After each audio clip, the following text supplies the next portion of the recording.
The story starts off with the main character sighing and saying that day's interview failed again.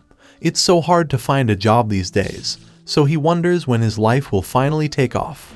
His name is Liu Nian. He's an ordinary university graduate, and that day is the 18th time he has been rejected in an interview. The interviewer laughed and said they only want workers who can work 24/7. Also, his salary demands are high and don't fit their company's aggressive culture. Liu understands that although he has faced constant setbacks after graduation, fortunately, he has a considerate and beautiful girlfriend who always comforts him when he's exhausted, as he imagines her feeding him while he's lying on her lap, calling him dear, and telling him that he has worked hard so to open his mouth. So then, Liu knocks himself on the head and tells himself to forget about the interview, as after delivering takeout for a week, that day is their 3rd anniversary and he'll give her a surprise. So he walks home with a cake to celebrate the occasion. But as Liu reaches his house, he gets surprised to see a black car parked right in front of it, and some kind of weird sound coming from inside the car. He hears a man asking if he's stronger or if her boyfriend is stronger, and a girl replies that he's stronger, calling him KO Daddy.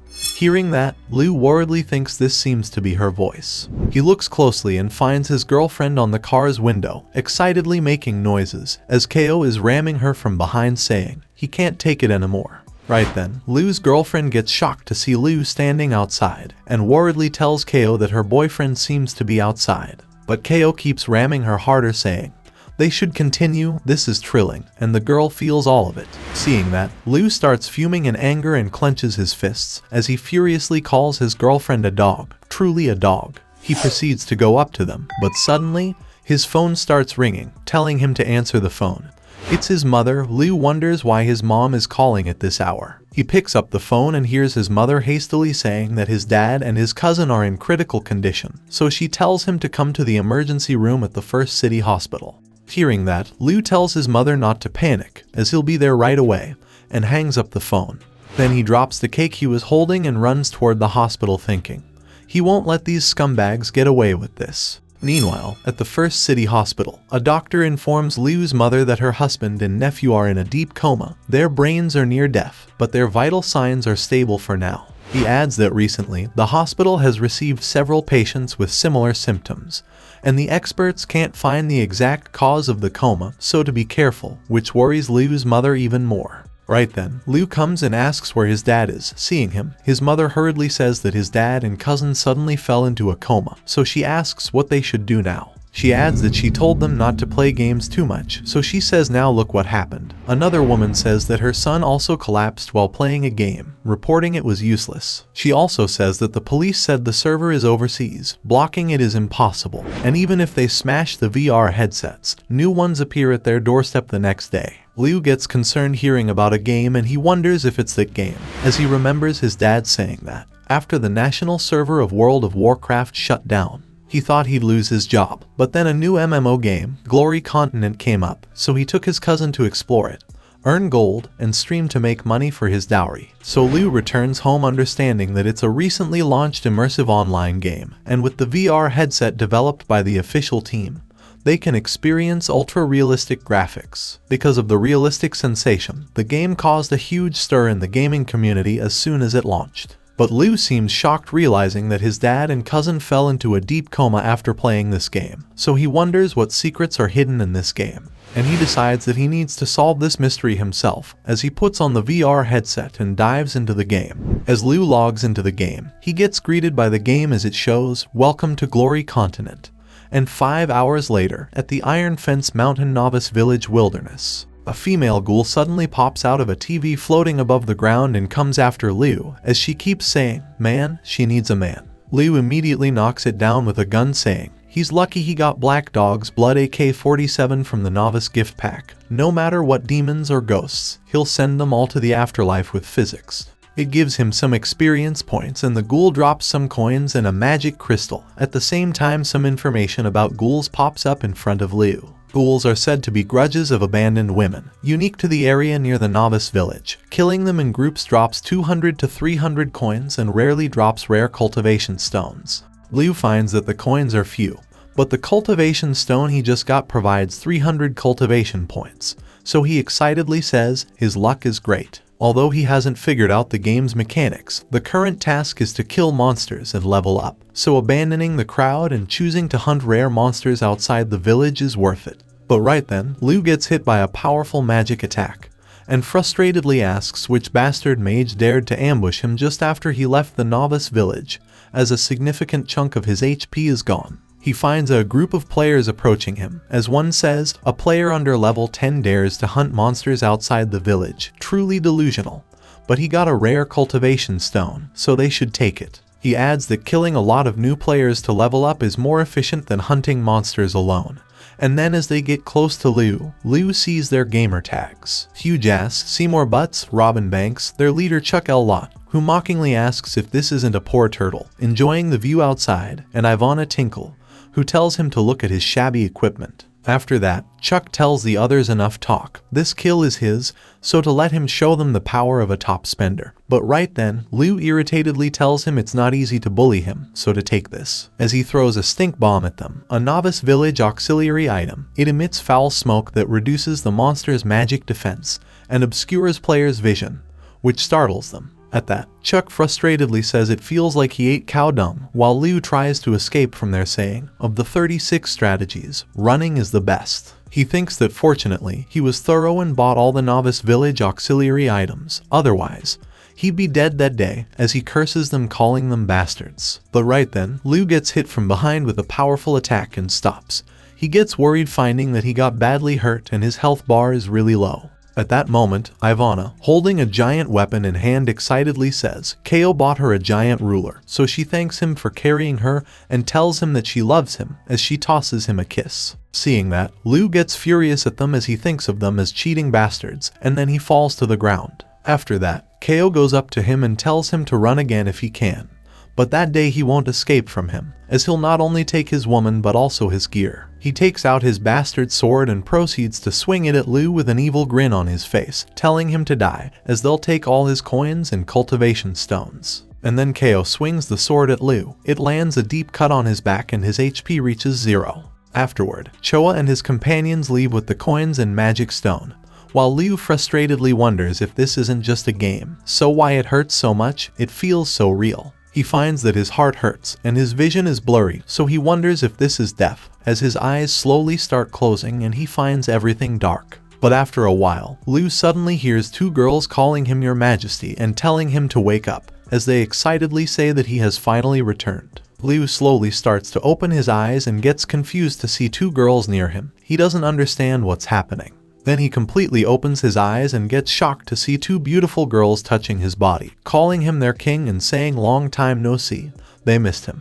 Seeing all that, Liu astonishedly wonders if he shouldn't respawn in the novice village, what this place is, and who these two beautiful girls are, as they don't look like players. Right then, another beautiful girl goes up to him, excitedly calls him her lord, and asks if he remembers her, which startles the other girls. She then gets uncomfortably close to Liu and tells him with a bashful look on her face that she's Su Daji, and finally, she can bathe with him again. At that, another girl frustratedly tells him that, in his past life he has always favored Daji, so this time to let Hu Zaimai serve him. After that, the third girl goes up to Liu and tells him that her lord's rebirth is a joyous event, so to let Jade help him freshen up, as she shows him a mirror. Liu looks at the mirror and gets shocked to see a creepy reflection of himself. He finds half of his face covered in some kind of scar. Immediately, Liu screams and throws away the mirror, then he frighteningly asks what the hell this place is, who the three of them are, and why he looks like this. The three of them bow down before him and Hu Zaimai tells him to calm down, as she says that this is the Xuanyuan tomb and they are the three demons guarding the tomb by order. Su Daji explains that before his death, His Majesty prophesied that he'd be reborn 1,000 years later, and now that the time has come,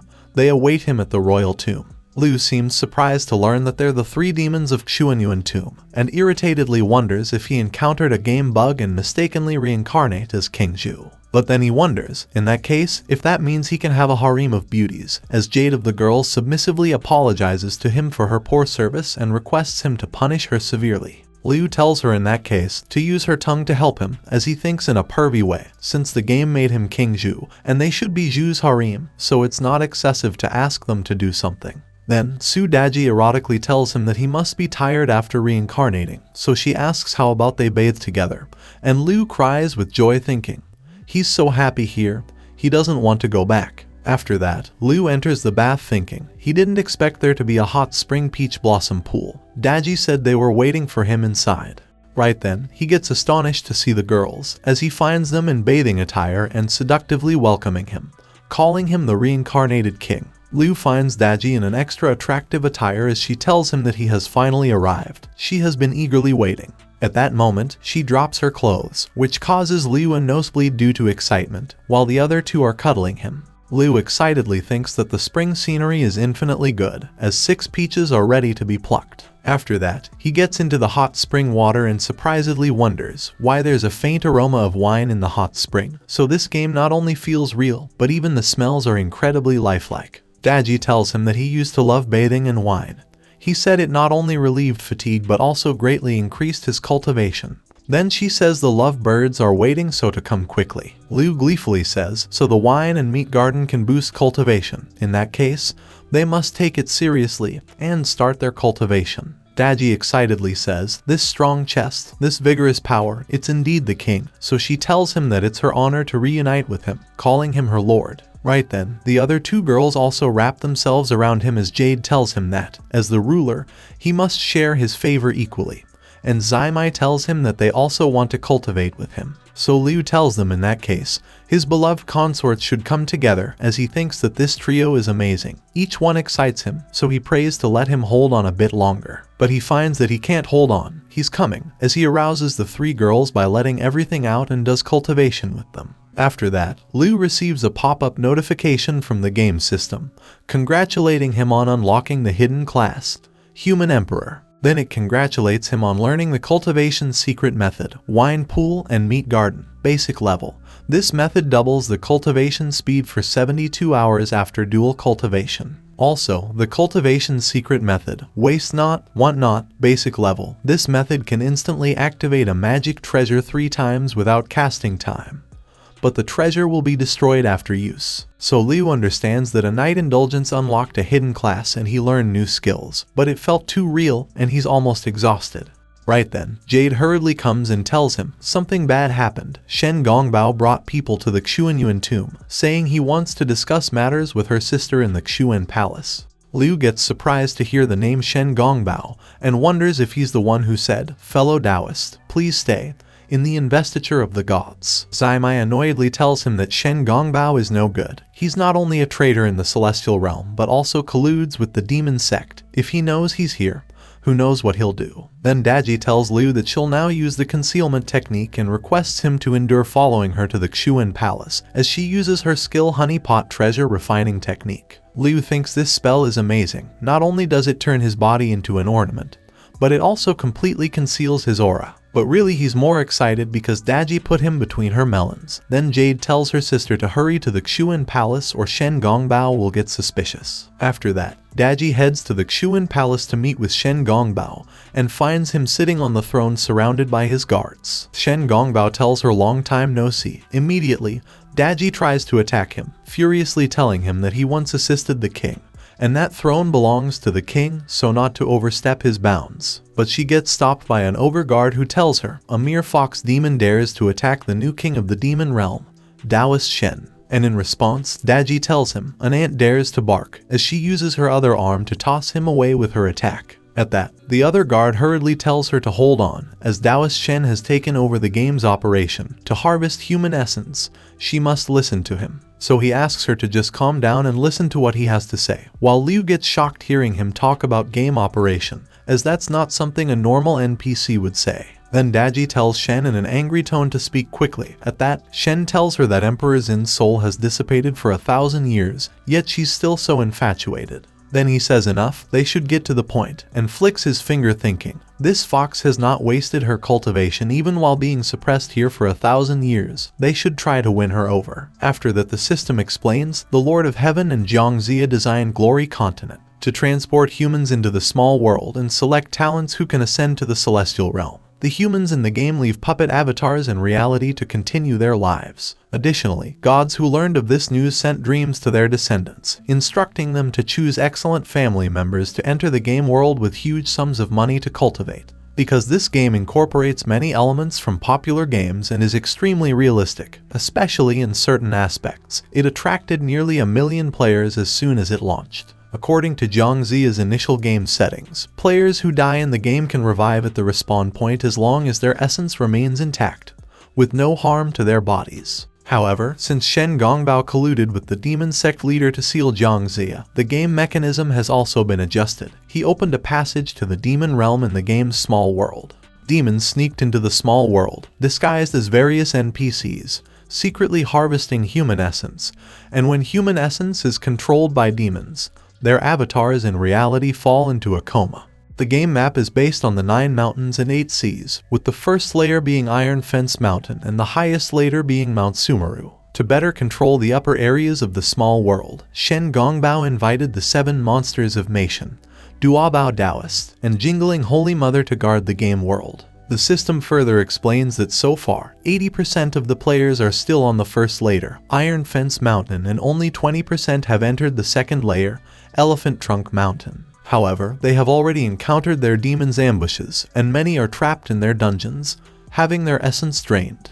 Then Shen says, with Zhangzia sealed and the Lord of Heaven in seclusion for at least 1,000 years, they have enough time to transport all the humans into this small world to harvest their essence. These essences will greatly enhance their power, breaking through the barrier, and the demon sect leaders' dream of unifying the 3 realms will be within reach. Liu gets shocked to learn that this is not just a game. It's a small world created by the Lord of Heaven and Zhangzia, and Shen Gongbao even sealed Zhangzia and took over the operation. He understands that some of the NPCs are real demons and gods, and he really is the reincarnation of King Zhou, so no wonder his father and the others are in a coma.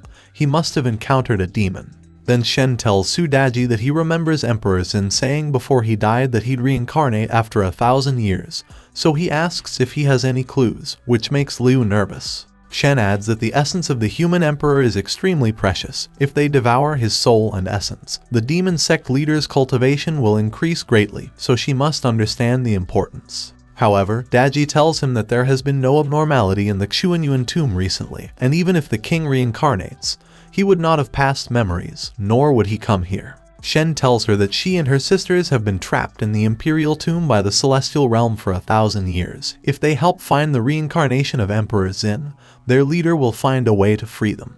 Then he leaves saying he still has to patrol other areas of the map, so he won't waste time here, as he tells his guards that they should go, to which his guards say yes. After Shen Gongbao leaves, Liu gets back to normal and says they can't let them control the game anymore, or not only will millions of people die, but the demon realm will also invade their world. He adds with a serious look on his face that he must use Human Emperor to cultivate properly, save his father, find Zhangzia, and stop Shen Gongbao's conspiracy. Right then, his 3 consorts bow before him, as Daji tells him that it's hard to reunite with the king. But she'll protect him to the death, and Zaimai tells him that they vow to do the same. After that, Daji brings out a golden jade seal and tells Liu that it's an artifact from his previous life. Only those with the bloodline of the human emperor can open it, so she requests him to take a look. Liu takes it in hand and questions if this is King Zhou's relic, as he wonders what treasures it contains. Then Daji excitedly tells him to quickly say, "I am the human emperor. Open the jade seal." Liu says he understood. He's the human emperor, and orders to open the jade seal immediately.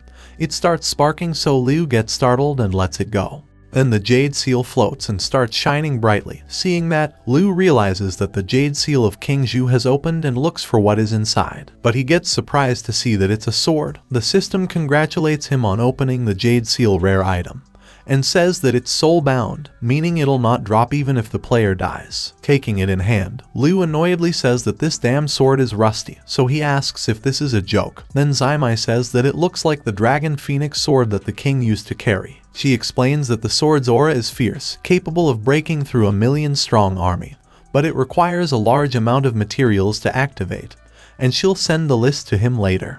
Liu puts it away saying, it seems he can't use it for now. The AK-47 is more reliable, as he needs to hurry and kill monsters to level up while he still has the buff. Right then, Daji gets close to him and sadly asks if he's leaving Xuanyuan tomb already, as after such a long separation, she can't bear to part with him. Then Liu pats her on the head and tells her that he'll return regularly to cultivate with his beloved consorts, which will also enhance the cultivation buff, so he tells her to be good. Daji says wonderful, she can serve him again, so she'll diligently cultivate and break through the Xuanyuan tomb's restrictions as soon as possible to assist him. But then, as Liu tries to teleport, he gets a warning. He worriedly says this is strange, the novice village allows 1 hour teleportation. But he can't teleport out. Zaimai explains that the Xuanyuan tomb is too far from the novice village, so it isn't possible. Then Liu questions if he's stuck here, as how he'll kill monsters and level up. Jade hurriedly tells him not to worry, as his Jade Seal has a teleportation function. If he thinks about it, he can reach his destination. Liu says, understood. He's off then, as he uses his Jade Seal teleport magic to teleport out of the tomb, and his 3 consorts bow before him to give him their farewell. After that, Liu finds himself at the Iron Fence Mountain Novice Village.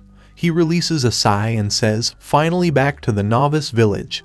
He'll kill monsters and level up later. Right then, he gets startled to find several players rushing in his direction saying, it's noon, the wild boss has respawned, so they should charge, telling the others not to block the way and move aside. Liu hurriedly moves out of the way as the players rush past him, and he questions what's going on. Right then, he hears a girl telling them to move, all of them. At that moment, she leaps over Liu using the magic of her wings, which astonishes Liu, and he also seems to be in awe seeing her beauty. Then the girl moves ahead fast by stepping on the players, and because of that, they fall on the ground and irritatedly say she used them as a stepping stone. No respect for martial arts. While Liu thinks with his pervy mind, hey, this view is great, the girl's figure is pretty nice.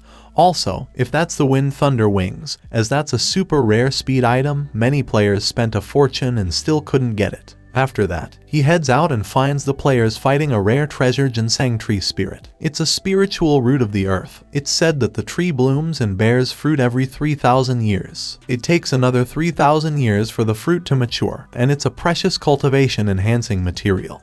But the players struggle to defeat it, saying it's constantly using AoE attacks. Liu looks at them from a safe distance, hiding behind a tree, and thinks the wild boss probably drops rare materials, but he should observe for now. Right then, he finds the girl from before, raising her sword and charging it with energy, saying, these vines are annoying, so she should cut them off first. As she rushes at the tree spirit demon and slashes it, saying that, although she's 2 levels lower than this demon, she can handle it. Seeing that, Liu amazedly thinks this girl's swordsmanship is quite good, but right then, the ground starts cracking and moving apart, and a thick vine emerges out of it. It takes hold of both the girl and Liu, then pulls them close and ties them together. At that, Liu irritatedly says he didn't expect a vine to be hiding underground, as it caught him from this far. Then the girl struggles to free herself, which grazes Liu's body part, so Liu prays that she doesn't do this.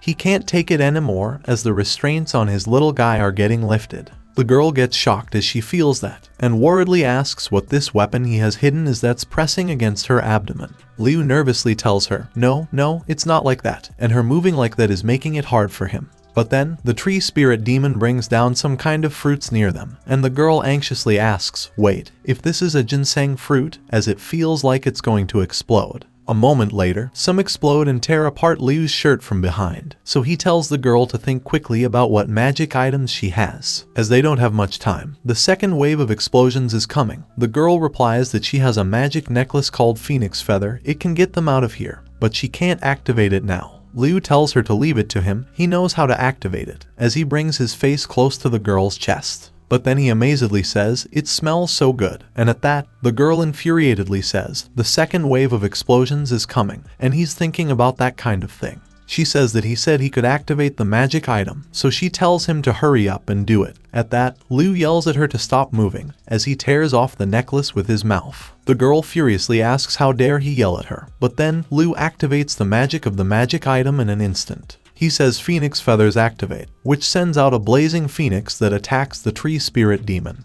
and the girl gets shocked to see instant activation. She surprisedly wonders if her magic item isn't supposed to need casting time, while the phoenix attacks the demon with its infernal flames and drops its HP to 0, causing it to disintegrate. Then one player says he knows the beauty, she's the eldest daughter of the brilliant group, Miss Fang, and another amazedly asks if this is the fire-based magic item bought for 3 million RMB currency. But then, seeing Liu, another player frustratedly asks who's that guy beside her, and tells him to stay away from his goddess. Some players say this is terrifying and question if this is the difference between a big spender and an ordinary person, while a girl requests her boyfriend to buy a magic item for her. But suddenly, one player points at the tree demon and worriedly tells everyone to look over there, as the rare treasure ginseng tree has revived, and it's a mutated form. Fang worriedly says that the magic item's cooldown is half an hour, so she asks what they should do. Liu says no worries and tells her to leave it to him. Hearing that, the other players make fun of him. They say, what a show-off, just a level 9 player who hasn't even changed classes, and cheer on for Fang, saying she must have some other magic item. While Fang thinks most of her magic items are back in the city's bank vault, so if it doesn't work out, retreating is the best option, as it's embarrassing, but at least she won't be killed and lose her equipment. However, right then, Liu puts the magic item Phoenix Feather in mouth and activates it, telling it to go, as the blazing phoenix materializes and starts attacking the tree spirit demon again. The other players get shocked to see that the magic item activated again. They ask if it wasn't Miss Fang using the magic item just now, and if magic items aren't supposed to have a cooldown. Then Liu says it's not over yet, and tells the phoenix to burn it down hard, as it again activates and showers the tree spirit demon with powerful flames, and the other players find it hard to believe. After that, the demon gets completely knocked out, and the other players excitedly say even the mutated one got burned to death in 2 strikes. So big spender is amazing, magic item is amazing. Then the system congratulates Liu for successfully defeating the mutated rare treasure ginseng tree spirit. Also, he obtains valuable materials and gets to level 12. While Fang's heart starts beating fast, as she amazedly says, he's so strong, to have fired 3 times in a row. KO and Liu's ex also seem shocked to see Liu, and KO irritatedly says, that Liu Nian, that poor guy got so many treasures, so they should find an opportunity to snatch them all. Some male players get furious at Liu as they say he must be cheating, so they're going to report him, while the girls find Liu hot and bashfully tell him that he makes their legs weak. Then some players say that there's something wrong with his mouth. He must be hiding an artifact that can instantly activate magic items. Hearing that, Fang thinks yes, there's something wrong with his mouth, while Liu twirls the necklace on a finger and thinks extravagant waste really allows for 3 instant activations of a magic item. But next, it snaps and shatters in his hands, and it hurts in his heart, as he thinks this was worth 3 million RMB currency, equivalent to a house in the city. However, the next moment, Liu gets terrified to see the female players running at him all at once, calling him Big Hero, and telling him to let them give him a kiss to thank him for saving them. Seeing that, Fang nervously thinks, yes, she can find out his secret by kissing him, as he probably won't resist. So then, she hurriedly runs at Liu, telling others to get out of the way, as she knocks away the girls in her path. And seeing that, Liu frightenedly apologizes to her as the phoenix feather shattered. Before he could say anything else, Fang gets close to him, brings her face close to his, and gives him a kiss, which surprises him, as he questions what the hell's going on. But some time later, one player annoyedly says that they've been kissing for 10 minutes. Fans of Fang find it hard to watch, and as the time increased, they unknowingly ended up in a lying position. Fang finally pulls back her face and says, strange, she has searched everywhere and can't find anything. And Liu tells her to stop, as he can't breathe, and he said the phoenix feather shattered. Immediately, Fang gets back on her feet and brushes it off, saying, oh, shattered is shattered, only 3 million, which shocks Liu. Then Fang says he blocked the explosion for her earlier, so his equipment got damaged. They can go to Beihua Tower auction house to take a look. Liu worriedly says every item there starts at 1 million. But Fang grabs his hand and drags him in that direction, telling him to just consider it her thank you. They should go back to her house and change clothes first. While she thinks she's so angry, not only did she lose her first kiss, but she also found nothing. So she can't let him go, she'll search him thoroughly, as this man, today she'll have him. That day, in the evening, they reach Fang's house and Fang tells him to come in. Seeing it, Liu surprisedly thinks, this must be several thousand acres, a big mansion in the VIP area. As he gets inside, he understands that game currency and RMB currency are 1-to-1, and this house must be worth tens of millions of RMB currency. Then they go to the master bedroom and Liu excitedly jumps around thinking, so wealthy. No wonder his dad said playing in gold farming groups in this ground could help him earn dowry. But then Fang gives him a seductive look and says that the fight earlier made her sticky all over, so she'll take a shower, and tells him to rest on the bed. Then she goes to the bathroom, unclothes herself, and starts taking a shower while Liu worriedly thinks wait. He wonders if it wasn't supposed to be just changing clothes in the apartment, so how it turned into taking a shower. Suddenly something sparks in Liu's mind, and he wonders if it could be that she's offering herself. While Fang takes out a vial and thinks, good thing she bought a box of bewitching incense earlier, as she rubs it on her body thinking, once this pervert passes out, she'll search him thoroughly. After that, she gets out of the bathroom wearing a short bathrobe and tells Liu that there's some time before the Beahua Tower auction opens, so they should rest for a bit. Seeing her, Liu gets a nosebleed and says too hot, as his little guy gets too excited and tries to get out. Then Fang moves her robe a bit and asks how about her legs. Liu excitedly says good and tries hard to keep his little guy under control. After that, Fang shows Liu even more of her body and asks if he doesn't want to come over and taste. And Liu says, already tasting, as he starts licking her like a dog. But then he says he can't hold it anymore, as he gets really excited and lunges at Fang. And Fang nervously wonders why he hasn't passed out. She tries to remember what happened when she was buying the incense. She asked the shopkeeper if he sells auxiliary items, the kind that can knock someone out and leave them at their mercy. The shopkeeper told her that just knocking someone out won't do. This man won't be useful once he's unconscious. So he handed her a box of special bewitching incense saying this has a stronger effect than what she wants. And Fang immediately said, alright, she'll buy this. So she gets frustrated realizing that the old man sold her an aphrodisiac instead of a knockout drug. Then Liu forces himself on her, which worries her. After that, Liu does to Fang what he shouldn't, what she didn't expect would be happening.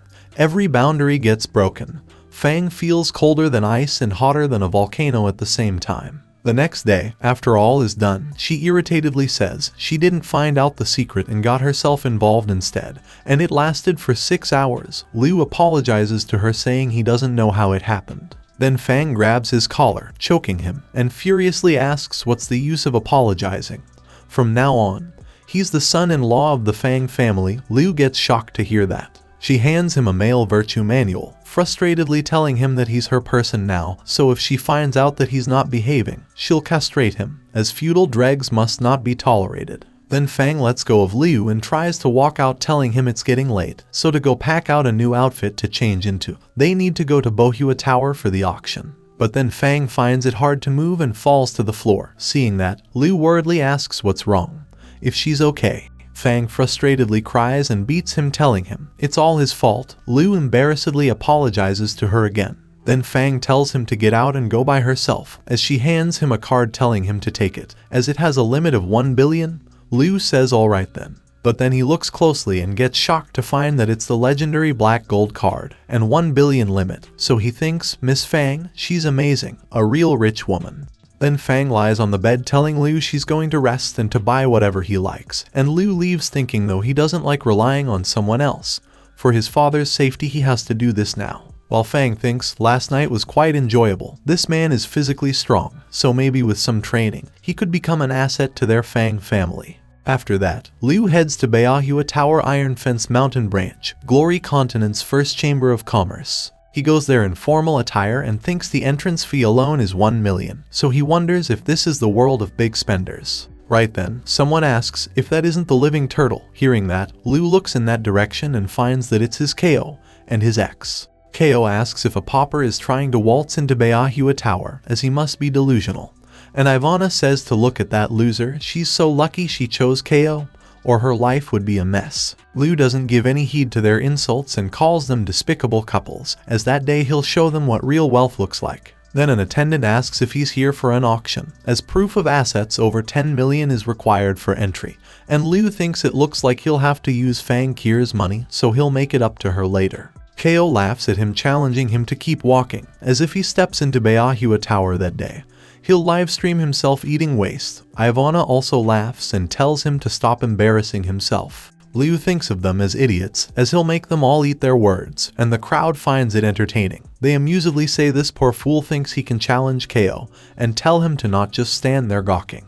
Then Liu takes out the card Fang gave him, which astonishes the attendant, and both Ko and Ivana's jaws drop and eyes try to pop out as they get shocked to see that it's a black gold card. The others also get shocked as that card requires spending at least 100 million, so they question if he could be a low-key billionaire, and if KO is really going to livestream himself eating shit. Right then, KO screams and says it's got to be fake. It must be, Ivana says right. They'd better thoroughly check if that card is genuine. Then another attendant goes up to Liu and grabs his card asking if it could really be fake, and tells him, if so, he's dead meat. So then, KO puts it on a checker and it says, verification successful. Immediately, the attendant's tone changes as he asks him with a warm smile to proceed to the SVIP entrance. A moment later, the attendant furiously tells KO and Ivana, no commotion in front of Beahua Tower, if they need to waste, to go to the public toilet. Thinking these fools almost made him offend a VIP, KO and Ivana waste themselves and they stutteringly say this is impossible. Seeing that, the crowd says, ouch, a face-slapping moment, and tells KO that they'll surely donate during his waste-eating livestream. After that, KO and Ivana try to brush it off as they get on their feet and proceed to head inside, as KO says damn Liu Nian. He'll make his pay for this public shaming. But they get stopped at the entrance as the attendant finds that he has a regular gold card and tells him that the SVIP entrance is for special guests only, so he requests them to join the regular line. Then they go to the regular line and get shocked to see the huge queue. KO frustratedly says what a rotten day, but they better just line up quietly, as they can't afford to mess with Beahua Tower. While Ivana irritatedly thinks, who would have thought that KO doesn't even qualify for the SVIP entrance, and to be thoroughly humiliated by that damn Liu Nian? No way, she must find someone richer than him.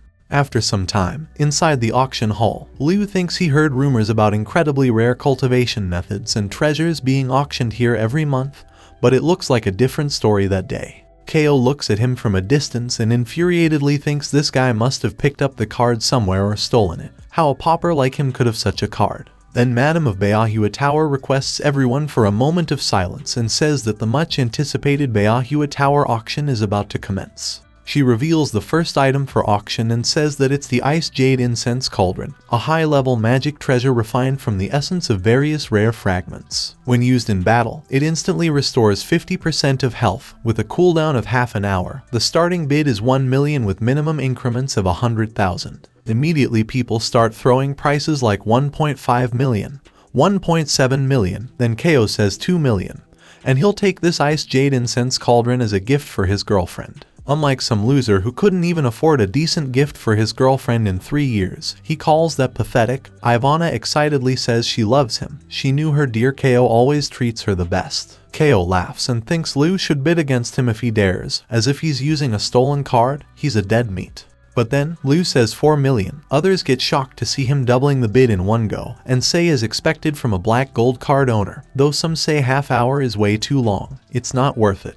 While KO irritatedly thinks, well, it looks like messing with black gold card holders is a bad idea, especially if they're just using their money to brag, so he hopes Liu prepares for jail time. Then the madam hits her mallet and says sold for 4 million. She also congratulates the buyer and says, now, they should move on to the second item. At that time, Liu receives his cauldron from an attendant thinking, it actually restores health, and he can use it 3 times in a row ignoring the cooldown, so he guesses 4 million was worth it for a lifesaver. Ivana's heart beats faster and finds herself wet as she bashfully wonders if it could be that Liu was provoked by KO's words and wants to make it up to her. She thinks well, she wouldn't say no. In the following rounds of bidding, Liu finds as expected, without a special auction day. There's nothing really good here, none of these matches his waste no, want not skill. Then the madam pulls away a curtain and says, for their final item of the day, she's presenting the crown jewel of this auction, 9 Luminaries Azure Dragon Robe. Liu gets alert as she says, the starting bid is 3 million with minimum increments of 100,000 RMB. The madam explains that it's crafted from the finest gold thread and imbued with the essence of dragon bones. It grants exceptional physical and magical attack and defense, making them a walking powerhouse. Bidders get really excited as they ask if this thing doesn't make them invincible against bosses in the early game. That's totally overpowered. And it's super versatile, as it works for both warriors and mages. Liu thinks that's interesting. Then everyone starts bidding like crazy, throwing numbers like 3.5 million, 4 million, and KO hurriedly says, he bids 5 million. He wonders with a grin on his face if Liu still thinks he can still use that stolen card, as he really wants this equipment. While Ivana tells him that he's so generous, his masculinity is intoxicating. KO's viewers also get hyped up as they say, spending money like water. KO is indeed the most impressive. But right then, Liu gets up and says 10 million. Everyone gets shocked to hear that, while Ivana gets even more excited believing Liu is doing all this for her. Then the other bidders get furious at Liu and ask if that's even a legit way to bid. He doubled the last bid again. If these people are printing money, as 10 million RMB is like a lifetime of hard labor. But the Madam of Beahua Tower finds it stimulating as she wonders who knew they'd run into such a big spender at an ordinary auction. She thinks they can't let a big fish like Liu Nian slip away. Then she announces with an erotic look on her face that, sold for 10 million. Right then, Liu looks at KO and asks if he sees that, as this is what a truly wealthy person looks like. He shows a thumbs down and tells KO with a smug look on his face that he's not even in his league when it comes to bidding. Thinking this is far from over, he'll pay back for every insult with interest. KO gets really furious while Ivana irritatedly wonders if Liu's actually worth over 10 million and has a black gold card. If he could be richer than KO, as how she could have misjudged him so badly. Then she thinks she must find a way to fix this. They say a leopard can't change its spots, but this time, she'll be the exception, as she says she's coming back to Liu, calling him baby. After that, at the Beahua Tower changing room, Liu changes into the robe he just bought and says, amazing. The 9 luminaries azure dragon robe fits him well, and it feels great too. Right then, Ivana opens the door and enters the room. She calls him Dear Nian, and seductively tells him that she was wrong in leaving him, so she requests him to give her another chance. Liu asks if she isn't together with Jin Ko, so why she has come back crawling to him. Immediately, Ivana grabs his arm and touches her body against his. She apologizes to him saying, it's all her fault, and she tells him to look as they haven't even celebrated their 3rd anniversary properly, so she'll make it up to him that night, as she tries to seduce him. Liu wonders if she thinks she can fool him with this little trick, as he has seen much bigger things, while Ivana thinks, once she has him in the palm of her hand, she'll get his black gold card. And by then, becoming a socialite won't just be a dream, as she giggles. But Liu thinks it's pointless, as he recalls that his 3 consorts are way better than her. So he slaps Ivana hard asking if she says that they've been together for 3 years, as every time he tried to make a move, she always pushed him away saying to wait until after marriage. But not with that KO. At that moment, someone enters the rooms asking why the changing room is so rowdy. If it's because, wherever there are distinguished people, admirers are sure to gather. Liu gets astonished to see her and asks if this isn't the Madam of Beahua Tower, so what brings her here? And the Madam smiles at him. She gets close to him and tells him, oh, nothing much, she just wanted to see if her esteemed guest has some time for a chat that night. Finding her so close, Liu's eyes fall on her body and he gets a nosebleed, as he thinks, wow, that's quite something. Then Ivana nervously looks at them, and immediately, the madam kicks her telling her to get lost as such a mediocre person should only be cleaning the toilets in Beahua Tower. At that moment, Ko enters the room with the police and tells everyone to stop. He says that guy picked up the black gold card only by chance. His source of money is ambiguous and is to be suspected of fraud. The police say that they've received a report regarding some abnormalities in the Beahua Tower's auction, so they request Liu to present his card, as they need to verify the account. Liu takes out his card and hands it to the police saying, "Here it is," while he anxiously prays that Miss Fang comes to his rescue if things go south. Ivana immediately sticks to Ko saying, she knew it. It turns out Liu picked up the black gold card. Her dear Ko is way more capable. Ko proudly says, absolutely. Also, the game operators are cracking down on cheaters and frauds, so he tells Liu that he's headed straight for jail, as a police officer checks Liu's card. But then, the officer says, after further verification, it's been determined that the card belongs to Mr. Liu, and there were no signs of fraudulent activity detected, which leaves Ko and Ivana frozen. The officer hands Liu back the card and tells him to take care of it, and Liu thinks nice, it looks like Fang Kier updated the cardholder information just in time, so it's awesome. Then the officer says, thus, the Beahua Tower's auction is indeed legitimate and has always complied, and furiously tells Ko that he'd better have solid evidence before reporting, which scares him, as if they slander others again. They'll have to take him in for questioning. Then the police leave and Ko confusedly asks if they're leaving just like that, as he and Ivana both find themselves dumbfounded. After that, Ko infuriatedly asks Liu how a sewer rat like him could have a black gold card, what sort of tricks he pulled. Liu giggles and says he loves watching him get salty. Hearing that, Ko furiously calls him a bastard and tells him that he'll cut him to pieces as he switches to combat gear and readies to swing his sword at him. In response, Liu tells him to bring it on then. He'll use him to test out his new gear's performance as he gets ready to fight as well. But right then, the Madam of Beahua Tower swings her fan at Ko and knocks him back hard using her powerful attacks, which startles Liu. The Madam tells Ko in an angry tone, that's enough, as he'll be killed on the spot if he fights inside the premises of Beahua Tower again. Ko, who's fallen on the floor and badly hurt, frightenedly thinks what a powerful presence, it'd be unwise to mess with her. Then he slowly gets back on his feet, frustratedly telling Liu to just wait, and finding no other way, Ivana sticks with him. Right then, the Madam kicks them out, telling them to get out of there. After that, the Madam gets really close to Liu and says, well now, he now owes her a favor, and asks if he plans to repay it. Liu nervously thanks her for her help, and says perhaps he could treat her to dinner. The Madam of Beahua Tower excitedly tells him that dinner won't be necessary, and asks why he doesn't come to her room for a chat instead. Hearing that, Liu worriedly thinks, oh no, he just went through a long night with Miss Fang the previous day. He doesn't want a second time, as he'll be completely drained. So he nervously asks the Madam if this isn't a bit inappropriate, as he thought she was already married. Hearing that, the Madam quickly steps forward asking if he's saying she's too old, which startles Liu. She seductively touches his body, saying her skills are far beyond the inexperienced girl's, which makes Liu's face turn red.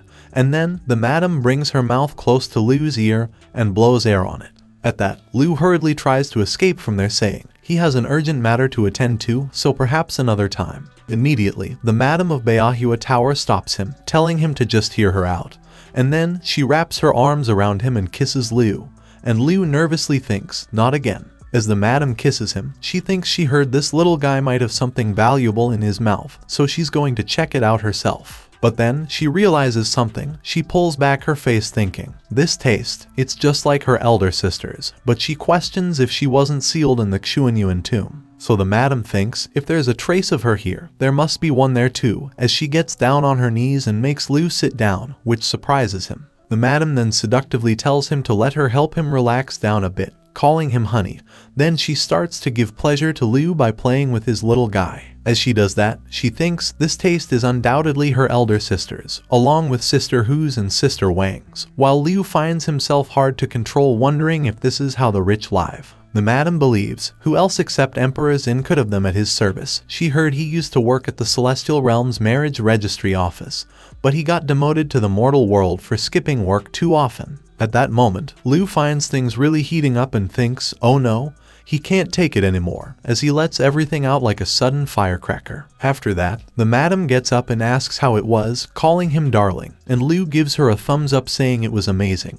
Absolutely fantastic, while his body is still tingling. Then the Madam hands him a phone saying, since he's new to this realm, she guesses he doesn't have any way to communicate yet. She tells him that it contains her contact info, so if he needs anything, just give her a call, as King Zhou is always here to cater to his every desire. Liu surprisedly asks so if this world has cell phones too, as he thought perhaps they use magical communication talismans. Hearing that, King Zhou chuckles and says he's funny, as those talismans are ancient history. Nowadays, they use phones for long-distance calls and telepathy for up-close. Then she leans in and touches Liu's body asking if he wants her to teach him how to use telepathy, calling him sweetie. But immediately, something starts glowing brightly inside Liu's clothes and Liu worriedly thinks, oh no, he got busted. King Zhou tries to cover her eyes, finding it too bright, and thinks that's the Emperor's jade seal. So Liu Nian is truly the rebirth of Emperor Zin.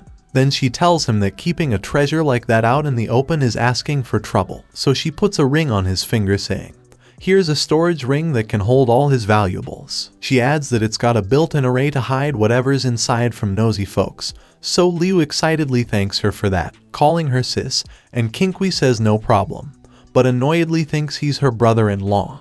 She sadly thinks that her poor sister has been locked away for 1,000 years, and their family has fallen on hard times since. Then Liu seems skeptical and hopes she's not working for Shen Gongbao, as he wonders if he should take her down. King Zhou tells him to relax, as they've got a connection, but she won't rat him out. Liu gets shocked to hear that, as he wonders if she can read his mind. Then Qingque tells him in a low voice to better be cautious with his thoughts around powerful individuals, as they can sense them. Immediately Liu praises her, saying, "She's absolutely breathtaking, the most beautiful, and her skills are truly unparalleled." Qingque bashfully asks if he softened up as he doesn't sound like the emperor at all. Then she says, "Alright, enough joking, this realm's dangerous." So she hands him a textbook of a mortal's journey to immortality, telling him to learn from the main character. Also, meeting her might have just saved him from some real trouble. Liu sniffs the book and thanks her for it, as he'll always remember her kindness. Then he asks if Beahua Tower trades in information, as he needs to find out where his father and cousin are. Qingque says, indeed, they also sell information, so she'll put in the word and they should have news in a few days. Liu thanks her for that and says he'll get back to cultivation now. He won't keep her any longer. Qingque says, in that case, she won't keep him, but annoyedly adds that she was hoping they could chat late into the night. Then Liu proceeds to leave. But right then, a fat guy enters the room and excitedly tells Madame Qingque that he can chat with her late into the night, as he has got plenty of time. Qingque calls him Little Pixie and furiously asks if it's him again, as if he doesn't ever give up. Pixie begs her to spend some time with him once, and he'll give her his great-grandfather's treasure. Qingque frustratedly calls him a wastrel and fizz at him. Pixie catches it in his mouth and excitedly says Madame Qingque's fizz tastes good. But then, he gets shocked realizing something. He nervously tells Qingque that her fizz tastes a bit salty that day, with an unusual flavor, so he asks if she's feeling unwell, as he has some lotus seeds that can help soothe lung heat. At that, Madame Qingque gets even more furious, so she shouts at him and forces him out of the room, while Liu worriedly thinks those were his little guys. After that, Liu walks out as well and proceeds to leave Beahua Tower, but right then, Pixie tells him to stop from behind, and Liu nervously wonders if it could be that he realized what he just ate. He sees Little Pixie furiously charging his fists with flame magic, so he nervously tries to ask what's wrong. Pixie infuriatedly tells him that even though he's merely a mortal, Sister Qingque serves her willingly. Liu worriedly thinks this looks bad, and wonders if he's going to hit him. But Pixie grabs his hand and cries, asking how he won Qingque over, as he has got to have some secret tricks up his sleeve. Liu gets surprised by that and thinks, old habit dies hard, he's still such a suck-up. Then he tries to walk away saying, sorry, he needs to grind monsters and level up, he'll be on his way now. But Pixie says that's nothing compared to picking up girls, so he begs him to teach him his ways. He adds that he's from the Tiangang Merchant Guild. They offer a wide range of cultivation resources, and Liu thinks if he recalls correctly, the Tiangang Merchant Guild is well known for being a prominent black market. He wonders if he could secure Little Pixie as an ally, if it wouldn't give him a major boost in the business world. So he asks if that's so, but he has got plenty of cash, he can easily afford the top tier items. Liu gently coaxes Pixie saying, and if he wants to learn from him, he'll have to show he's really committed first, which makes Pixie excited. So then, he brings quite a lot of valuable items to Liu and tells him that their prices are way lower than those at Beahua Tower. Here's a little goodwill for him. Seeing that, Liu thinks he has been waiting for him to say that, as this little fatty sure brought some good stuff, so he says everything's going as planned. Pixie shows him fiery talismans, which hold heavenly purple flame. He also shows him experience boost potion, which speeds up leveling by tenfold. Then he asks if he can tell him now, calling him master. Liu hands him a book saying, this details the art of intimacy between men and women, including various techniques. It helps nourish one's essence and benefits both body and mind, and he bestows it upon him, calling him his esteemed disciple. Pixie excitedly opens the book and thanks him. Then as he goes through it, he gets a nosebleed saying, wow, this is the ultimate guide, and Liu quietly escapes thinking. He took notes on the technique Sudaju showed him, off to leveling up now. After that, he goes to the Spirit Tree Forest and says that the wolves here hunt in packs at night. From the looks of it, there are probably over 100 of them. Then Liu uses the experience boost potion and activates the fiery talisman, as the wolves lunge at him at once, and he excitedly says, now this is how they grind efficiently. He envelopes his sword with fire and then he rapidly slashes the wolves coming at him with it. He finds it amusing as he says, one strike and they're all done for. After Liu finishes killing all the wolves there, the system congratulates him on reaching level 20 and says, the new class change feature is now unlocked, and to visit the main hall for more information. So he sits on the ground and says, "The fiery talismans and experience boost potions are fantastic." He leveled up 5 times in one go. However, he's still an unclassed free player, with all his skills capped at level 4. He needs to change his class to advance further, so he should head to the main hall and take a look. Liu then teleports to the main hall and goes up to the reception desk. The receptionist greets him and asks how she may help him. Liu also greets her and tells her that he has reached level 20, so he asks if she could assist him with changing his class to warrior. The receptionist tries to do that, but a warning pops up, so she apologizes to him as class change failed. Liu gets surprised to hear that and tells her to then help him change to swordsman instead. The receptionist tries it again and says she apologizes, but the system shows he doesn't meet the requirements for class change. Liu frustratedly says this is ridiculous, why not? After that, he goes out and keeps wondering why he can't change his class, if it could be because of his King Zhou identity. Liu understands that the 72-hour cultivation boost buff has just run out too, so he should go back to Xuanyuan Tomb and ask Su Daji about this, as he uses his Jade Seal teleport. He immediately teleports back to the Xuanyuan Tomb and finds that he's back in the King Zhou form again. Right then, Daji sees him and excitedly calls him her king. He's back, then she hurriedly goes up to him and hugs him, saying that a day without him feels like an eternity. She missed him terribly. Liu says his boost buff is almost out, so he's back for a recharge. Also, why he can't change his class, Daji says, with his human emperor bloodline, how he could ever be compared to mere commoners. She adds that she has carefully prepared a 7-aperture spiritual fruit for him. It can elevate his skill learning limit. However, it must be preserved with a special technique for 3 days before consumption. Liu says he understands, and thanks her for it, calling her his dear. Right then, Jade also hugs him and says it's her pleasure serving him. It's her greatest joy. Zaimai also hugs Liu from behind and tells him that he mustn't play favorites this time. He should spread his affection equally. Then Su Daji tells Liu that while he was away, they've channeled their cultivation to create a unique magic artifact for him. Liu gets excited to hear that. After that, Daji shows him to his room and requests him to come inside. As Liu goes inside, he sees an eye-catching bed and amazedly asks if this special artifact actually a bed. Daji explains that this artifact, woven from spiritual energy, revitalizes their meridians and harmonies yin and yang, making their cultivation twice as effective. Liu asks if that's so, then it's truly a precious treasure. After that, the 3 demons of Xuanyuan lie on the bed, start undressing themselves, and ask Liu what he's waiting for, calling him their king, as they should cultivate together. Seeing the 3 beauties calling for him, Liu starts drooling and says that people take pills to increase their buff, but he stakes to increase buffs. Daji explains that this isn't just about increasing buffs, this is a cultivation technique specially created by the 3 of them for the king. She adds that this technique can help the king train the 9 orifices of the human body, making it easier for him to absorb the essence of heaven and earth. As Zaimai gets down and walks toward Liu, she touches her body against Liu's and continues that the essence is also experience,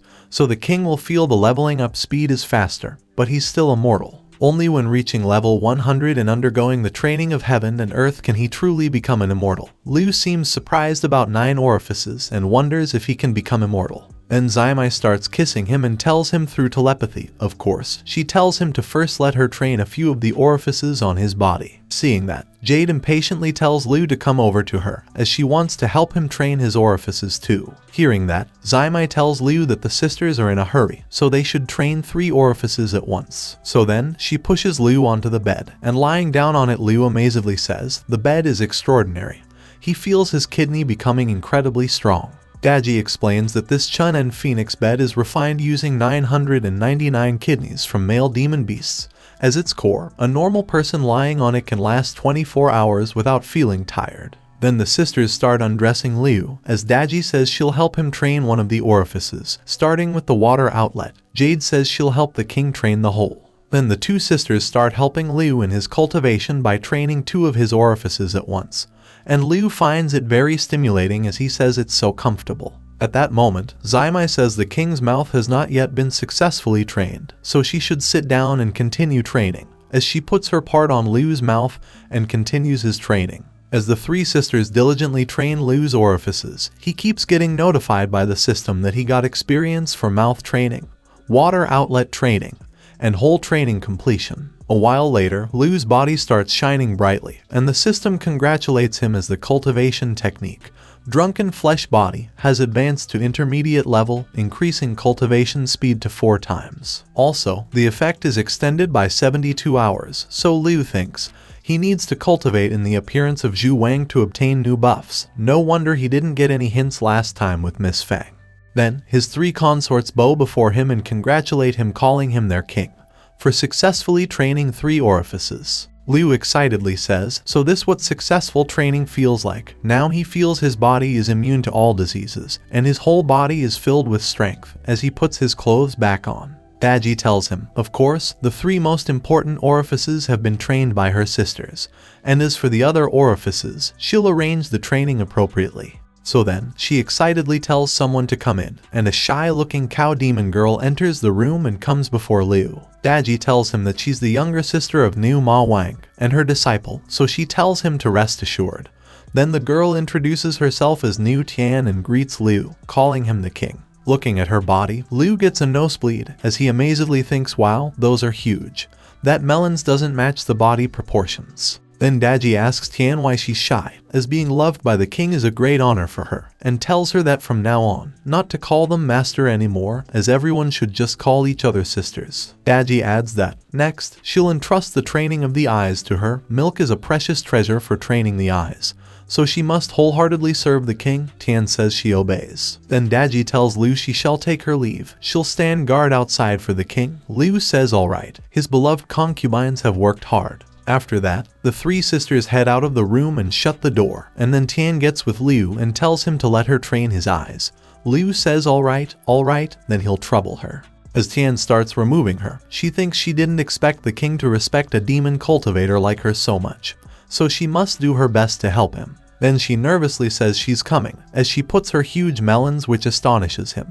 After that, he finds that it feels like something is flowing into his eyes, wet and sweet, delicious. Tian tells him that Great King likes to drink, so after she helps him finish training his eyes, she'll personally feed him. Liu excitedly says, okay, as Tian keeps dripping milk on his eyes. A while later, Tian pantingly says she can't take it anymore. She requests Liu to help her, and she requests him, calling him Great King, to grant her a reward. She hurriedly turns around, shows the Great King her back, and requests him to beat it, which surprises Liu. He asks Niu Tian if this is what she wanted him to reward her with, thinking, it seems this cow has this kind of preference. He didn't expect that coming here to save his father would also bring him this kind of happiness. Tian tells him to call her Zio Tian, and to get on with it, so Liu hits her hard excitedly saying, then he'll educate her properly, and Tian lets out a moo sound. After that, Liu continues to reward her in that manner, and Tian finds it really stimulating and pleasing. She really enjoys all of it. A while later, Liu stops for a bit and Tian tells him that she wants more, but Liu tells her that she has been enjoying herself for a long time.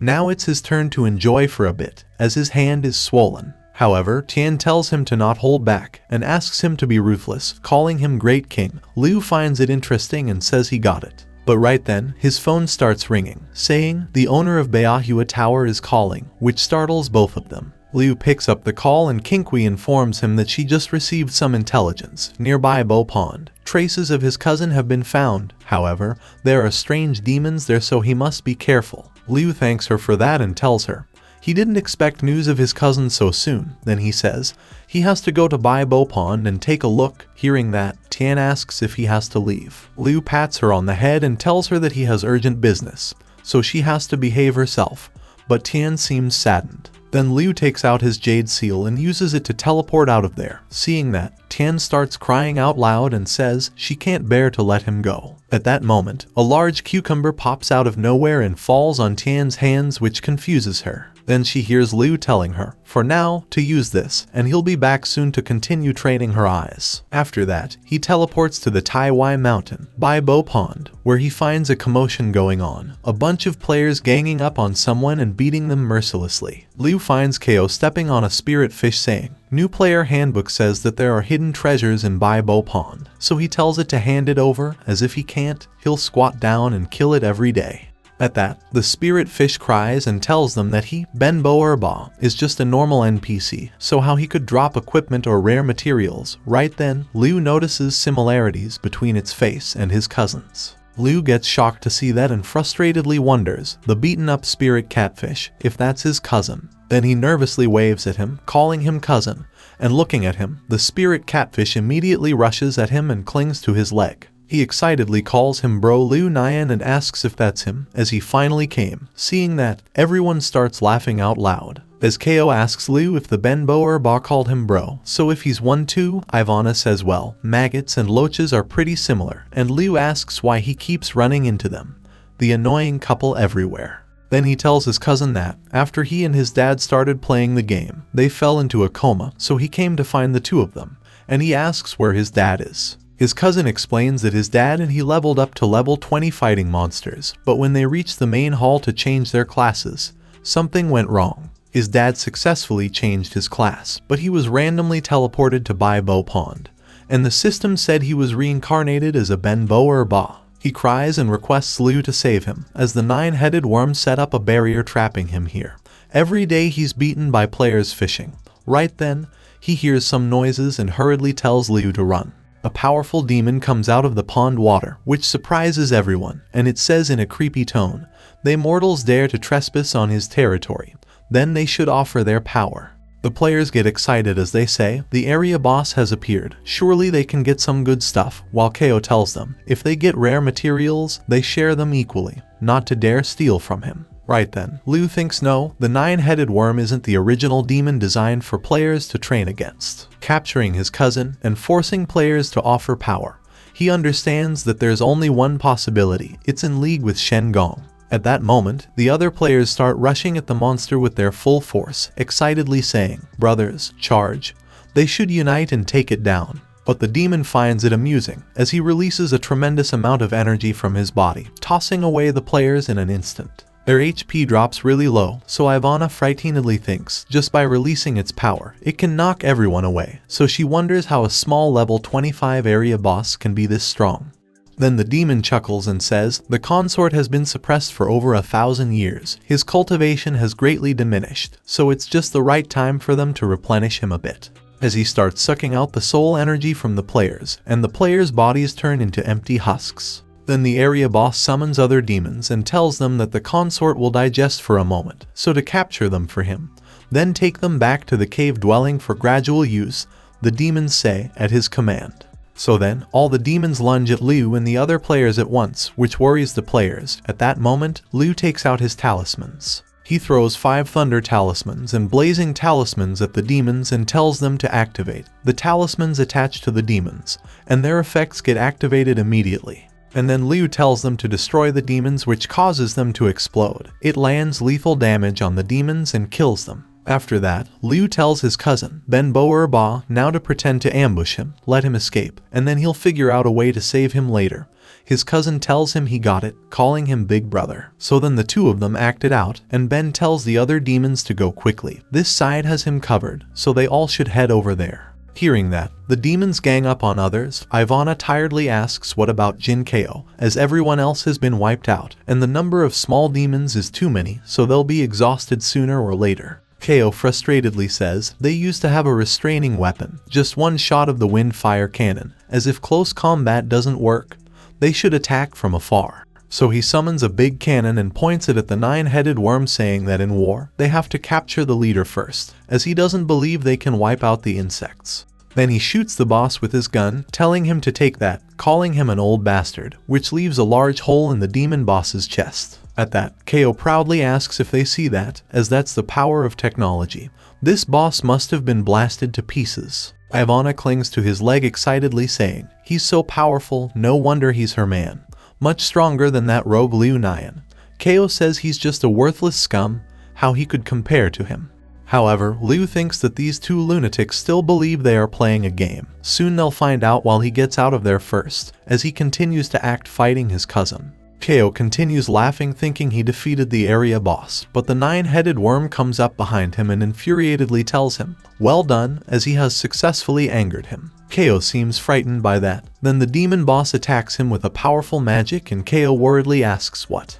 And then suddenly, KO finds that his body changed. He frustratedly asks why he has turned into a woman. After that, the demon boss tells his fellow demons that they've worked hard recently, so it's time to enjoy some rest. So the demons approach KO and Ivana with a pervy look on their face, thanking their boss for his mercy, calling him great king, and say then they won't hold back.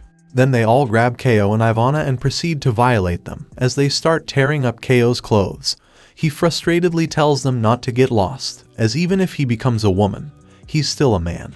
One demon says that some species of fish in their sea tribe can naturally switch from male to female, so it's all the same. Then another excitedly says he'll go first. He adds that they sharks have 2 treasures, so she'll tire herself out, which terrifies KO. Then he puts both of his treasures in KO at once, which severely breaks him.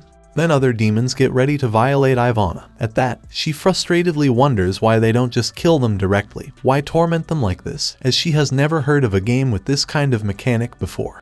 Liu finds his eyes hurting and nervously thinks. Suddenly half of his hostility towards KO has disappeared, and his cousin tells the person in front of the screen that he shouldn't be watching this. Right then, the 9-headed worm calls Ben and frustratedly asks why he hasn't dealt with that kid yet. Liu's cousin worriedly thinks, "Oh no," and punches Liu right in the face. KO coughs and desperately tries to tell the demon boss because they're in cahoots. Ivana adds that he's Ben Ba's cousin. They're putting on a show. Hearing that, the 9-headed worm tells Ben that he's good and tells him to die with that human as he shoots a big powerful attack at them, and Liu barely manages to dodge it along with his cousin. Seeing such tremendous power, Liu worriedly thinks it's over. There's still aftershocks, as right then, the demon boss attacks him again, which lands a direct hit and pushes him back hard. He hits his back against a rock and frustratedly thinks, even with the robe from Beahua Tower, he's still seriously injured, so if he takes this blow, he'd be shattered to pieces, finding his HP really low. As KO and Ivana keep getting violated by the demons, Ivana frustratedly tells Liu to come over here and take his punishment with them. Hearing that, a big powerful demon holds her tightly and irritatedly asks if she's daring to look around, so she should take a hit from him, as he puts his treasure, making her scream loudly. At that, the shark demon from before stares angrily at the demon. Then he grabs Ivana saying he has 2 of them, so they should see who makes her scream louder, which the other demons enjoy. At that time, Liu uses his skill Violent Heavenly Creature plus Ice Jade Fragrance Cauldron, and instantly restores 3 times health. Because of that, the cauldron gets damaged. He frustratedly thinks these 2 idiots want to take him down with them, so if they survive, he'll definitely tear them apart piece by piece. But even if he reveals his identity now, it might not work. So he uses his Jade Seal teleportation to escape from there, holding his cousin's hand thinking, if he doesn't use it now, he's definitely dead, hoping he can take his cousin with him. But then the 9-headed worm points at Liu and amusedly tells him that he's the new emperor, as he uses a restriction magic on the Jade Seal and stops them from teleporting out of there. Because of that, the system throws a warning and tells Liu that teleportation failed, which shocks Liu as he thinks, it's over, this is really the end. The other demons also get surprised by that, as one asks if he's the Emperor Jin, if he's the reincarnation of King Zhou, as it's said that eating a piece of this flesh can grant immortality. The big demon hits him on the head saying, "That's Tang Seng." He explains that just a sip of his emperor's presence can extend one's fate, so the day of becoming an immortal is no longer far. The players get shocked to hear that King Zhou reincarnated, as they ask if this game is bugged, and the demons excitedly say they're not NPCs but Demon's Realm, so if they kill them, they'll truly die. KO frustratedly says he thought it was just a game, but they're real demons. They've fallen into the demon's trap, and Ivana begs him to quickly think of a way, as this is already the 7th fish. Her brain is almost suffocating from lack of oxygen. Then a big demon tells KO to serve them well, as when the time comes, they might let them die a decent death, and puts his treasure in him. Meanwhile, Liu keeps trying to teleport out of there using his Jade Seal teleportation, but the system keeps warning him, telling him that teleportation failed. Finding no other way, he brings out all of his valuable buff items, irritatedly thinking, he can't die here, he has to fight to the death. Seeing him struggling, the demon boss mockingly tells him, searching for something endlessly. But in the end, the Emperor's essence will be his, as he throws a huge weapon at him, telling him to die. The attack comes so fast at Liu that he doesn't get any time to react, so he worriedly covers his face thinking, it's over. But right then, he gets shocked to find his cousin standing before him, impaled by the weapon. His cousin slowly turns toward him and tells him to run away.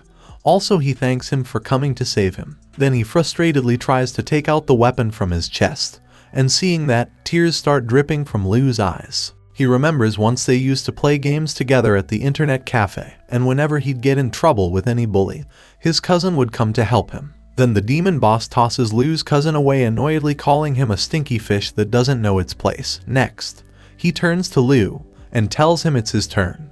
But then, Liu looks at him with raging eyes and furiously tells him that he must kill him. The nine-headed worm mockingly asks who he thinks he is, a mere mortal, as he only needs one finger. Before he could finish his sentence, Liu throws some talismans at him which attach to the demon's hand and explode. However, the demon brushes it off pretty easily, annoyedly saying those torn talismans are nothing, and tells them to get out of the way. Right then, Liu attacks him again using an artifact, saying it's not over yet, as the wind breath bracelet activates 3 times, which reduces the demon's HP by a small amount. Liu doesn't stop at that and attacks again, saying that the purple thunderclasp attacks 3 times continuously, which again reduces the demon's HP a bit. Liu keeps on attacking the demon boss using his valuable artifacts like Phoenix Fire Earrings and Jade Disc of the Moon God, and they slowly but surely keep reducing the demon's HP. Seeing all that, the other demons worriedly ask if the marquee is being suppressed by that mortal, and if those treasures can be activated infinitely. Ko screams impossible, and Ivana frustratedly asks where that useless Liu Nian got so many treasures. Another player requests Liu Nian and desperately tells him that he must kill this beast to avenge them.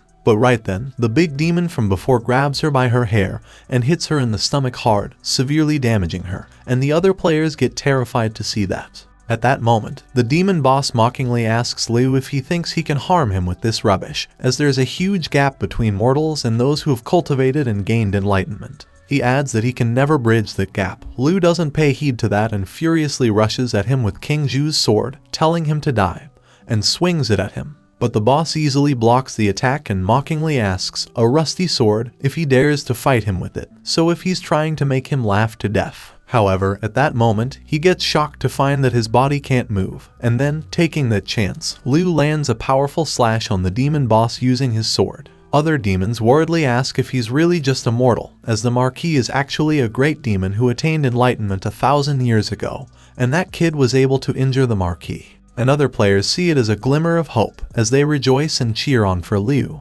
hoping that he can get them out of this situation. While Liu thinks he used all the talismans and treasures Xiao Bajai gave him for continuous attacks, finally causing the nine-headed worm to freeze for half a second. Although the Phoenix sword hasn't awakened yet, it should quickly increase its strength, but right then, the nine-headed worm throws powerful attacks at him, tossing him away far. Liu finds that his HP dropped really low, then he looks ahead and finds the demon boss towering above him, looking really furious. He says if he hadn't been suppressed for 1,000 years, even being the reincarnation of Emperor Xin, he wouldn't be able to harm him, so he'll show him the gap between mortals and those with enlightenment. Hearing that, Liu lets out a sigh and starts charging up his energy and putting it into his sword, saying, then he'll use this sword to shatter that damn gap, as he starts cutting away his own remaining HP in return for massively increased attack and attack speed. Seeing that, the nine-headed worm worriedly thinks, not good, he's burning the essence of the Emperor's life. And before he could realize anything, Liu rushes at him at lightning speed and slices his head off with a slash of his sword. Right at that moment, inside a cave somewhere, Shen Gongbao senses Liu's power and excitedly says, Emperor Xin, he has finally appeared. Finding the demon boss decapitated, the other players excitedly rejoice, saying they're saved. Liu Nian has killed a mythical demon. However, the other demons giggle, saying they all rejoice too soon, as right at that moment, the nine-headed worm's body starts regenerating. Liu gets shocked to see that, as his body regenerates up to his head, and he tells him, calling him Emperor Xin, that he underestimated him, so this time he won't give him any chance. Liu understands that this guy sacrificed a snake head to regenerate the severed one. It looks like the damage still isn't enough, so it's over.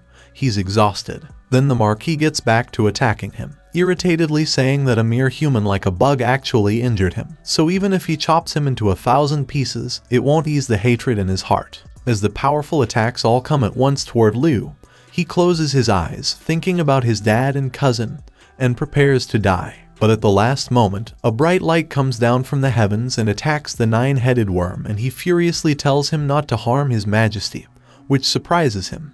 The attacks come down in the form of golden dragons and directly hit the demon, completely destroying his body, as he strugglingly says, he's unwilling. After that, the system congratulates Liu for assisting in killing the 9-headed worm boss on the outer map and says that he has obtained 9-headed worm's demon pill. The system explains that this pill was refined from the inner core of a high-level demon and can be used to activate and train magical treasure.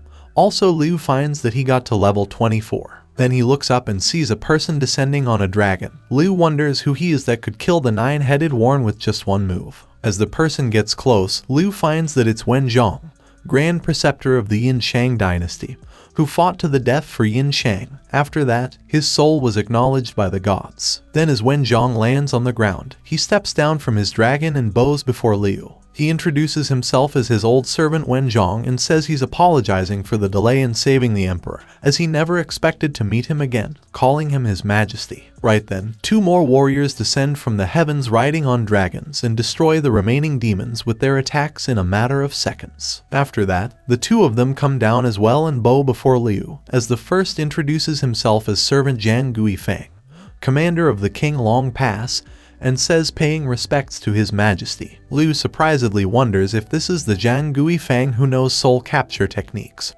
who single-handedly fought against 10 warriors of Zaizhu. He understands that in the end, he lost the battle and committed suicide with his own spear. Later, his soul was forced into the Fengshan Bang. Then the final servant introduces himself as Zhang Kui, the general guarding Mankai of Dashang, and says, paying respects to his majesty. Liu understands that he's Zhang Kui, who killed the Xing son. Both he and his wife fought to the death for the Shang dynasty and were loyal to the end. So he seems relieved, thinking, unexpectedly, after 1,000 years, the ministers of the Shang dynasty remain loyal to Emperor Xing. He guesses he has just been spared a life. Then Liu thanks everyone for their assistance and requests them to rise. At that moment, he finds his cousin slowly crawling toward him, laboredly telling him to save him. Seeing that, Liu hurriedly asks the 3 legendary warriors if they can save his cousin. Then Zhang Guifeng goes up to his cousin and gives him a healing pill. He tells Liu to rest assured, as after taking the pill, he'll recover soon, and the demonic aura on him will disappear, returning him to being human. After a while, Liu's cousin gets healed and turns back to human, so he excitedly tells Liu he's healed. Then Liu thanks General Zhang for that, and Zhang requests him not to, as it's a small matter. Wen Zhong adds that his name has been written into the Fengshan Bang.